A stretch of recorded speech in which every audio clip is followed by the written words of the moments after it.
केला नाही, खरं तर काही देशातल्या वेगवेगळ्या भागातले जे विद्यार्थी आहेत, मूळ मुद्दा हा नीट परीक्षा आणि पेपर लीक संदर्भातला होता आणि त्या संदर्भामध्ये त्यांनी आंदोलन केलेलं होतं.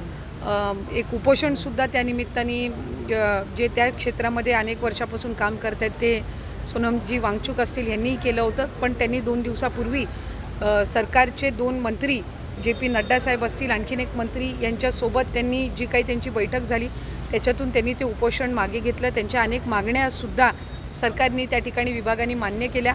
काल संबंधित मंत्री महोदयांचा राजीनाम्याच्या नंतर अनेक विद्यार्थी जे आहेत जे आंदोलन करत होते त्यांनीसुद्धा त्या संदर्भातली मतं व्यक्त केली.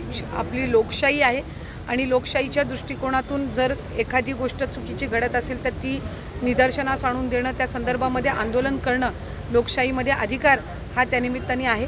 देशाचे लोकप्रिय पंतप्रधान नरेंद्र मोदी साहेबांनी सुद्धा या चालू अधिवेशनामध्ये त्या संदर्भातलं जे सुधारणा बिल आहे या आणण्याच्या दृष्टिकोनातून सुद्धा त्यांनी पावलं उचलण्याचं त्यांच्या लाईव्हच्या माध्यमातून त्यांनी ती माहिती दिलेली आहे. आणि मला खात्री आहे की जे युवक, जे विद्यार्थी त्यामध्ये सहभागी झाले त्यांच्या ज्या काही विविध मागण्या आहेत हे सरकार जे आहे, केंद्र सरकार सकारात्मक पद्धतीनं ते बघून अधिकाधिक आपली शिक्षण व्यवस्था सक्षम करण्याच्या दृष्टिकोनातून पावलं उचलते. काही लाडकीत झालेल्या आहेत महिला, त्या आजही अपेक्षित आहे KYC सुरू होईल, तर काय सांगा? KYCला जवळपास सरकारने 6 महिन्याची मुदत ही त्या ठिकाणी दिली होती. पहिल्या मुदतीमध्ये 2-3 महिने अशी वाढ करून ज्यांनी KYC पूर्ण केली होती पण त्याच्यामध्ये काही उणीवा राहून गेल्या होत्या त्यांनासुद्धा दुरुस्त करण्याची आपण परत मुदत त्या ठिकाणी दिली आणि त्यानुसार लाडकी बहीण योजना मला आपल्या माध्यमातून सांगायचं आहे की ही यशस्वीरित्या पुढेही राबवली जाणार.